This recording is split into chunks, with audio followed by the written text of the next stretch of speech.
लोकसभा चुनाव में समाजवादी पार्टी द्वारा अपना उम्मीदवार जनता के बीच उतार दिया है। टिकट मिलने के बाद प्रत्याशी द्वारा मीडिया से चर्चा की गई, जिसमें उन्होंने बीजेपी सरकार के खिलाफ जनता को गुमराह करने की बात कही।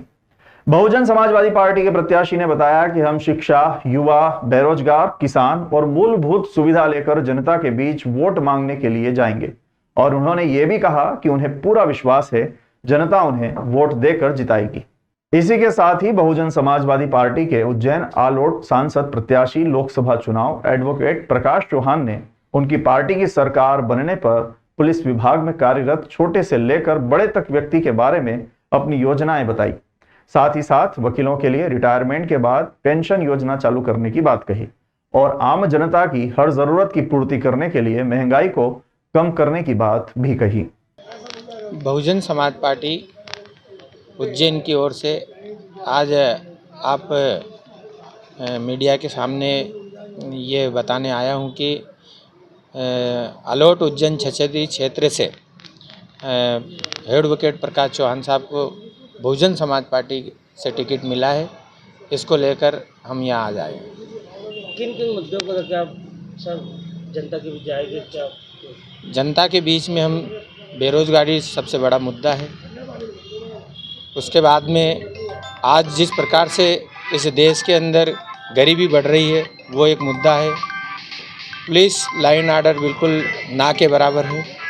जब वर्ष 2010 में नरेंद्र मोदी जी और भाजपा सरकार ने यह वादा किया था जनता से कि हम शिक्षा को दुरुस्त करेंगे, उच्च कोटि की शिक्षा, दुनिया की शिक्षा हम हमारे देश में देंगे, लेकिन 10 वर्षों में शिक्षा को तहस-नहस कर दिया गया है। वर्ल्ड क्लास की शिक्षा तो नहीं दे पाए और उन्होंने इस शिक्षा को तहस-नहस करके हमारा आने वाली पीढ़ी को बर्बादी के पर पहुंचा दिया है। आपको पार्टी ने टिकट दिया, क्या कहते हैं?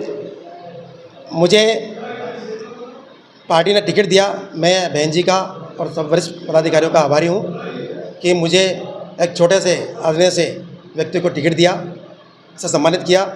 मैं और हमारी पूरी यूनिट बहुजन समाज पार्टी उज्जैन उनका आभार व्यक्त करती हैं। समाज पार्टी कितनी सीटें जीतेगी?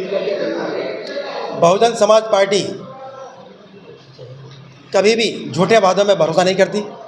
हम धरातल पर काम करके जनता का विश्वास जीतते हैं, उनका वोट प्राप्त करते हैं। और बहुजन समाज पार्टी की सरकार पूरे देश ने देखी है। बहन जी जब 4 बार उत्तर प्रदेश के मुख्यमंत्री रही, उन्होंने शिक्षा के क्षेत्र में, रोजगार के क्षेत्र में, किसानों के क्षेत्र में और महंगाई को बढ़ने नहीं दिया अपने उत्तर प्रदेश में, और समान महिलाओं के अधिकार और समान भाईचारा बनाने का प्रयास किया। महिलाओं की सुरक्षा के लिए कानून बनाए और संत गुरु महापुरुषों के उनके सम्मान में भी काम किया।